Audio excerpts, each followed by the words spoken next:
So today again we are going to talk about Shiva only because it's a Shiva time going on of Shiva, pure space.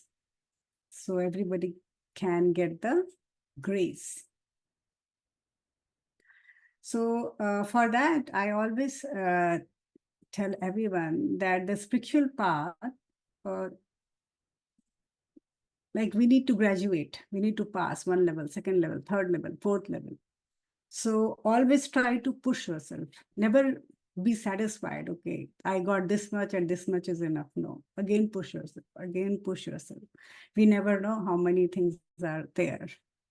Even I am exploring day by day. So everybody understood the difference between Shiv and Shankar. The Shankar with the family and the Shiv we are talking. This is the formless Shiva. So when we talk about Shankar, when we imagine about Shankar with the Parvati and Ganesh and Kartikeya with the family, we always try to achieve the highest form of a human being. How good can a human being, can be? That is our imagination, right? But so the Shankar is related to our highest imagination, and Shiva is beyond that. So another very big question comes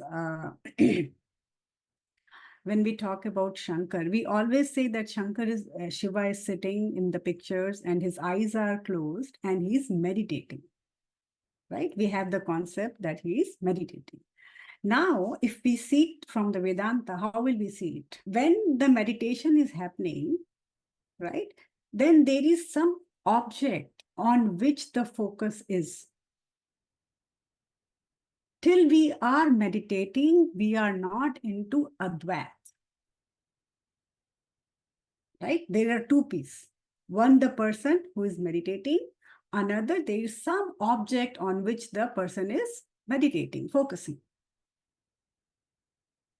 Okay, so we always say Shiva is meditating. If Shiva is a Brahm, how can he meditate? If Shiva in the space of Advait, how can he meditate? So just assuming things, making idols and assuming things doesn't make any sense. So whenever we want to say, we always say like the Shiva is a yogi. Who is yogi? The yogi is a person who does yoga. Why does Shiva need to do yoga? Something which is Brahm. What is he trying to achieve? Why he needs to meditate or why he needs to do yoga? So the concept of yoga, the concept of meditation, the both becomes wrong here. Instead of that, what we can say? We can say the Shiva is yogast. He is in the middle of that yoga. He's merged into the meditation or he's merged into the yoga. He's not one who is doing anything. Whenever somebody does something, it's the duality, right? When we are doing something, it's duality, it's Dvaita. When we talk about Shiva as a Brahman, it is pure Advaita, it's pure oneness, it's only one, nothing else. So instead of saying that the Shiva is a yogi, we can say that Shiva is yogast. He is merged into yoga. He is not meditating. He is not doing any yoga. He's not doing anything. Because the concept is wrong. Saying like that is wrong. Any question? I know it's a big disclaimer. People must be having questions we can discuss. Basically, we are saying Shiva is not doing yoga or meditation. He is in the middle of Center every part. Right? central part Remember? of everything. Yeah, everything, right? We were talking Shivlinga. What we did, that the linga is the center part. Everything is around. So the Shiva is in the center. The meditation and yogas are around him. So even saying like that Shiva is meditating or Shiva is a yogi doing yoga, it's kind of an insult of Shiva, right? If we say like that, it's kind of insult of something, that we are bringing that Shiva downgrade. He's beyond that. Yeah, he's beyond He's that. beyond. Yeah, he's beyond that. He's pure oneness. He's not doing anything. He doesn't do anything. Whenever work is done, there are two. That is duality. So the Shiva doesn't do anything, right? He's not the doer. Why will he meditate on what he will meditate? When the person like me doesn't meditate, why will Shiva meditate? It's clear, right? Like, how can he do? He's in the middle, so he cannot do that. So I was thinking today, then this yogi concept came to me, and I was like, wow, this is awesome something which everybody can understand. Like, and because we studied about Shivlinga, so it's easy to understand now. So he's not doing any practice. So there is a book called Avadhut Gita. I haven't read that book. I don't know where to find it. Maybe I'll find it sometime and read. It's about Shiva, and it has like total things about Shiva it has written, and it's very hard to get. I don't know it's on Amazon or not, but I will try to read. But I was reading somewhere, and there they gave the example from the Avadhut Gita. That example is also a beautiful example. I'll give that example. What is it So called? in Adbhut Gita? Avadhut Gita. Avadhut Gita. Okay. Avadhut Gita. Yeah. So the example is very beautiful. The saint here is saying, he's describing Shiva, and he's saying that, why are we looking for Shiva outside? Why are we looking Shiva outside? The Shiva is inside. Go inside and find him. And then he's saying that the people who are running to the temples, to the mountains, to the trees, and doing all the ritualistic things, it feels like they are kind of a ghost. They are not looking inside, they are looking outside and roaming here and there. Instead of roaming and going to so many places, just look inside and you'll find the Shiva. You don't have to do anything. This is from Avadhut Gita. So what happens? If going to temple, if any ritual, if any climbing mountain, any kind of ritualistic things, if it is helping to move the consciousness up, then it's worth doing. But if it is not moving your consciousness up, it's just a waste of time. Right? All the path to go to the Supreme, all the path should be that we are achieving something. If we are not achieving, then it's just a waste of time. So in Avadhut Gita, they describe him like that. They don't go outside anywhere. He is inside. So this one okay with everybody? Like if you're roaming, doing too many things, the saint who had written the book, he said that you are like a ghost running around here and they are not achieving anything. So what matters here? The achievement matters. Are you achieving or not? Right? Are you achieving or not? Are you touching the point or not? And anybody can go. Anybody can reach. I can 100% bet on that. Because everybody have the same self inside, right? The same thing inside in everyone. So everybody can reach to the higher stage of consciousness. So the next thing now, like Shiva, consciousness is inside our body, the same way Shiva consciousness in the universe. Right? From the Linga thing, we learned that, from everything we learned that the entire universe dances around the Shiva. Right? Shiva is the main thing, everything is going around. So after that, like if the main description of the Shiva came from the Shankaracharya. We all know the Shankaracharya. He was like, I think 2000 years back, he was born, right? And he was the one who described the Shiva. I think I have posted that video. It's there. But I can again give some glimpse what was in that video. So when Shankaracharya went to the Guru and Guru asked him, who are you? Or what are you? Give your, introduction. The introduction which Shankaracharya gave, because Shankaracharya considered himself like a Shiva or wanted to be like a Shiva, whatever thing was there, then he started saying the Nirvana Suktam, right? The Nirvana Suktam is there, like he said that I am not this, so I am not a body, I am not the boundary of the body, I am not the mind, I am not senses, I am nothing. So what is I? When everything is gone, then whatever is the left, that I am. So I am not body. The body is gone. I am not mind. The mind is gone. I am not the boundary of this body, right? The circle, we say that our aura and all this thing, I am even not that. I am not the ego. If I'm not the mind, then how can I be the ego? Because the ego lives inside the mind.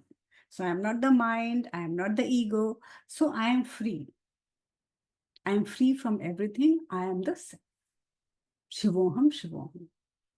Right? So when I don't have anything, then only I can become Shiva. Then only I can go near Shiva.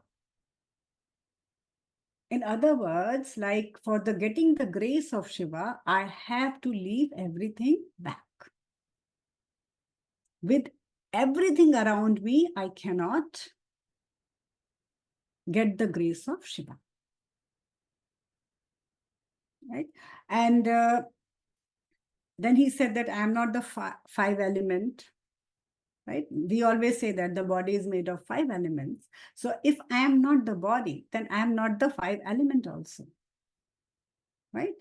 If I am not the 5 senses, then I don't know how the food tastes. Right?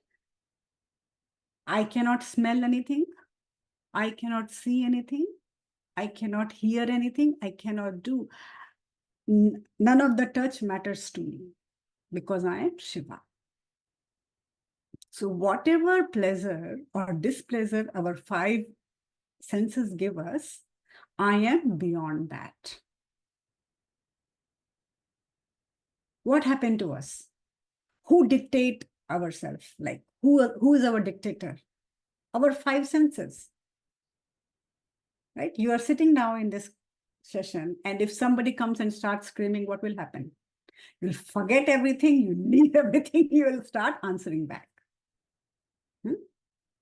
So our 5 senses are our dictator. If we have command on our hearing and we are not listening, or if we have command on our mind and we are not replying back, then these things will have no value in our life.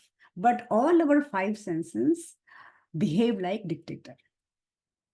So Kabir Das, I was listening to Kabir Das, he has a very beautifully, he has said about this. He has said that our body is like a city. Our body is like a city, and in that city, there are 5 robbers. They are robbing continuously. So the body are we, and the 5 robbers are the 5 senses. They are robbing us continuously. They make our life miserable. So, I'm not the 5 senses. I don't care about what you did good or what bad you are doing. Right? Shiva, if nothing matters to Shiva, how will your good or bad karma will matter to him? You do good to him, doesn't matter. You do bad to him, doesn't matter. How like Buddha, we have stories for Buddha, right? That Buddha used to sit down and people used to come and yell at him. And he used to say, I'm not taking all this. So Buddha was free from all kind of yelling. So nothing bad can be done, nothing good can be done. What we think that now Shivratri is coming, even I do, will go to the temple, put milk, offer fruits and prasad, offer vastram and everything, and then we'll feel very happy. Who is feeling happy here? The ego. The ego inside us is feeling very happy that, oh, I did something very good. So Shiva is beyond that. Nothing good can touch him, nothing bad can touch him. Only the purity inside you matters. How pure you are from inside. So like this, Shankaracharya described Shiva, and then end of the every shloka, he said, Shivoham, Shivoham, like I am Shiva, nothing matters to me. I am Shiva, nothing matters to me. So if we want to say that Shivoham, or if we want to do meditation on Shivoham, we have to become like Shiva. Nothing matters to me. And slowly, slowly, that me will be also gone. We will drop the me also. We need to become totally empty, not having anything else. In the language of Ramana Maharishi, nothingness. I think I have described very nicely Nirvan Shoktam. You guys can go and listen to it. Yeah. So when Shankaracharya said, I'm not body, I'm not five senses, I'm not mind, so I'm not even ego. Mm-hmm. Removing all that, Mm-hmm. whatever is left is me. What is that word? Is it, how do we call that word, removing all? Are we saying we are soul? Self. You call it self? Okay. Self. Hmm. When there is nothing, it's pure self. That's the word to use. I'm not Yes, any sir. of these. I'm just self. Yeah.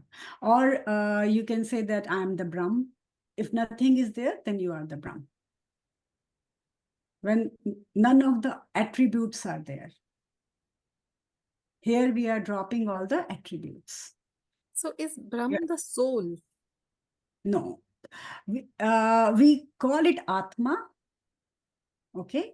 And the concept is little different. The Brahm is the Atma. That Atma is infinite. Only one Atma is infinite. The only one Brahm is infinite. So in the normal terms, when we talk about Atma coming and going and people dying, this and that, these are all the superstitions. So the pure Brahm is called Atma, and that Atma, one Atma is infinite. So if something is infinite, it cannot go here and there. Right? There is no chance it can come in my body and then leave my body. Right? Because it's infinite. It cannot come inside a human body. So in that sense, if you see, the Atma is everywhere. But it cannot come and go. That is the Brahm, that is the pure Satya, that is the Purusha. Everything is that the same thing, which is the universal truth.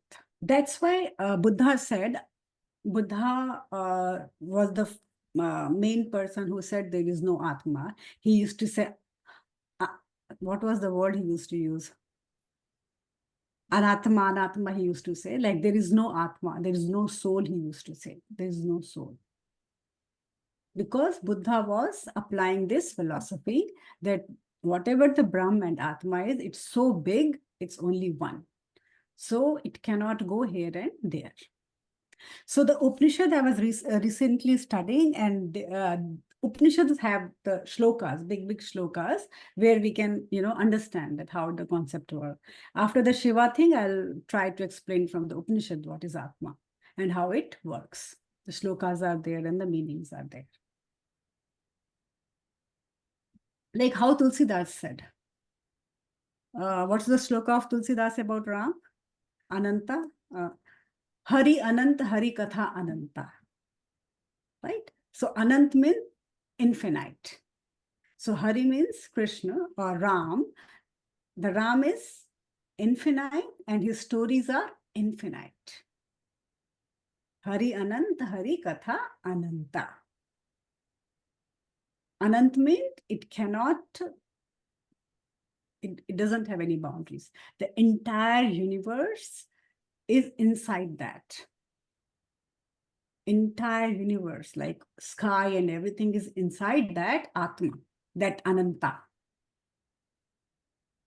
If you try to understand, break the meanings and try to understand, you guys will start seeing that in every poetry, in every shloka, what are the meanings? How they are talking about it. And very beautifully, Kabir has told this in one of his shloka, like about Ram, he said, Ek Ram, Dashrath Ghar, and whatever it is, it's inside us. Right? When we say that we are in the oneness, what happened?